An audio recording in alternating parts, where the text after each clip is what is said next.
that Verstappen boy will be in a World Championship winning team before he's 20? I'm more like to live in the shadow, but of course once you're driving F1 that's not possible anymore.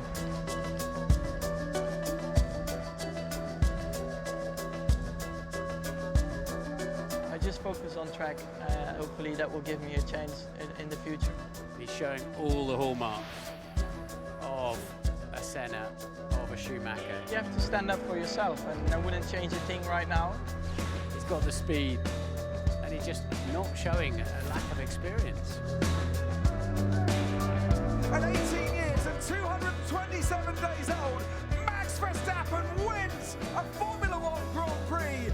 To come out here on top, I have no words for it. Great way to start a new job, Max. Brilliant victory.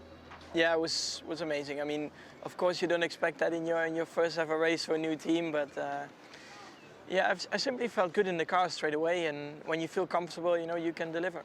How long did it take to sink in that it really had happened?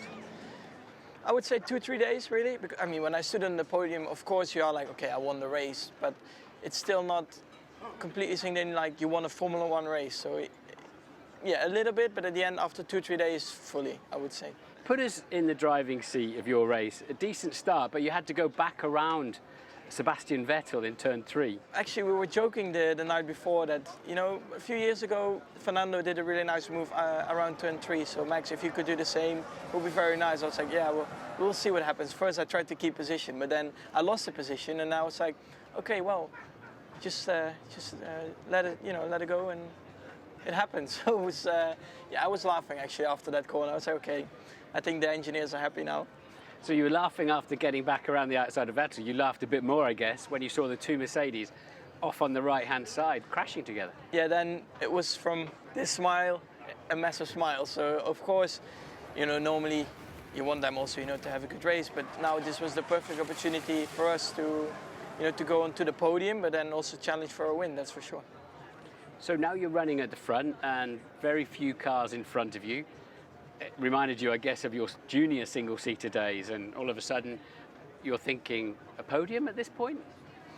Yeah, well, when I was in second, I was more, just thinking about keeping second or third, because the Ferraris are also quite quick, so they catch up to us, and I was like, okay, you know, if we can stay on the podium, I would be very happy.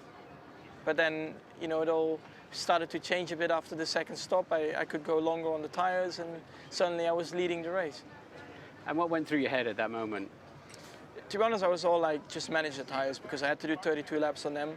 So the first 3 laps, I was not really pushing. I was just letting Kimi catch up and then try to play with him in the fast corners, because you know, in Barcelona it's not so easy to overtake. What do you mean play with him?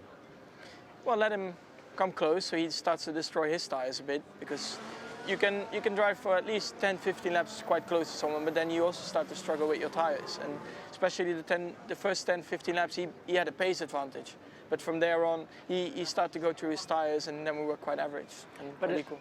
A lot of drivers would see leading race, a Ferrari filling both mirrors really clearly, would be feeling pressure, but you're thinking, okay, let me destroy his tires a little bit. Yeah, well, at the end, you know, if you're leading a Formula 3 race or a Formula 1 race, it's a pretty similar feeling. There are just more people watching on TV, but at the end, you do exactly the same thing. I understand that you realised Kimi needed full battery, DRS and maximum attack, but he could only do that in alternate laps. So you saved yourself when you knew he'd spent all of his energy and was saving it up again. Yeah, well, luckily I got a bit of an experience with the Ferrari engine in the beginning of the season, so I knew quite, you know, how the system was working. So I could see when he was fully pushing, 2-3 laps, then you have to charge the battery. So in those 2 laps, when he was charging, I was also backing off for my tires, and it gave me the advantage. Was there a specific moment where you thought, I can win this now?